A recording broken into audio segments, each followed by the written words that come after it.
The telecommunications industry in the U.S. is at a critical crossroads. The United States, the country where computers were conceived and the internet was born, has fallen to 16th place behind other industrialized nations in high-speed internet access. We invest less on communications. We are charged more for slower speeds. And millions face a digital divide based on income and geography. Here we are in Washington State. It's the home of Microsoft, Amazon, Real Networks. In many ways, it's where the modern computer movement and industry was born. But yet, even though we have these advanced, high-tech, cutting-edge companies, only 50% of the people in Washington State today are able to subscribe to broadband access. States like Kentucky, Ohio, and North Carolina have taken the lead by making significant investments in research-driven initiatives that bring public interests, private business, and localities together to expand access. The Connect Kentucky model has been particularly successful. 94% of Kentucky households are able to subscribe to broadband, compared to only 60% in 2001. At the end of the year, every single resident in Kentucky is going to be able to subscribe to the internet. It is the only state in the union that can make that claim. High-speed internet isn't just about downloading music or a faster connection for surfing the web. High-speed internet is about education, health and safety, economic opportunity for everyone. There's no business that's going to come here to employ a number of people to have family wage jobs so that we can actually have families here. Unless we get broadband with redundancy, these companies won't even look at us. When Washington's communications can't keep up, we risk losing our economic advantage in the future. Right now, too many Washingtonians are unequipped to succeed in our 21st century economy.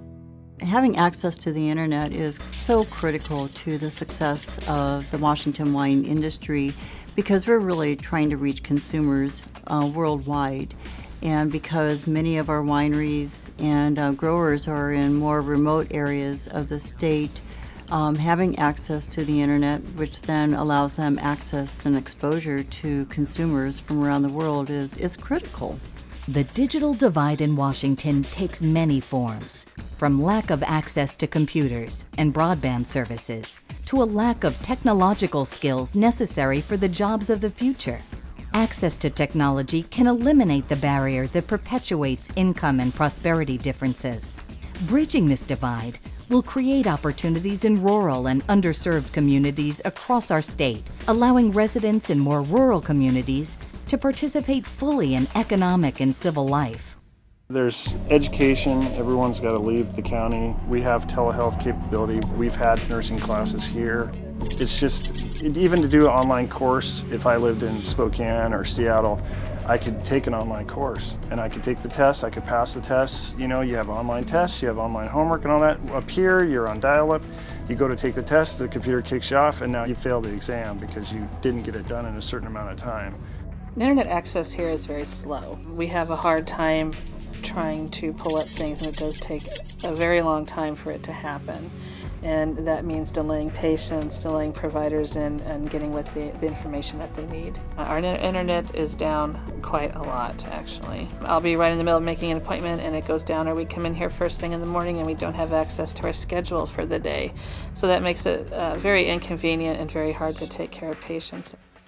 A true high-speed internet system across Washington will fuel the state's economy, create jobs, and keep Washington competitive. It will also create opportunity for better health care, education, and public safety.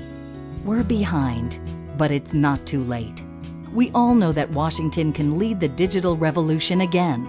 The government helping pull together the public sector, the private sector, labor unions, community organizations, universities, and saying, what do we need to do to ensure that every single person living in Washington has the ability to access true high-speed internet. It's time for us to create a public-private partnership that will implement a comprehensive, statewide high-speed internet deployment and adoption strategy that bridges all divides. We're at risk of falling behind. We need to act now. If they can do it in Kentucky, then we can do it here in Washington State. But for that to happen, We need elected officials to step up to the plate and take the lead. If we are to continue to attract the best and the brightest, Washington must remain competitive in the telecommunication revolution. Time is of the essence, and speed really does matter.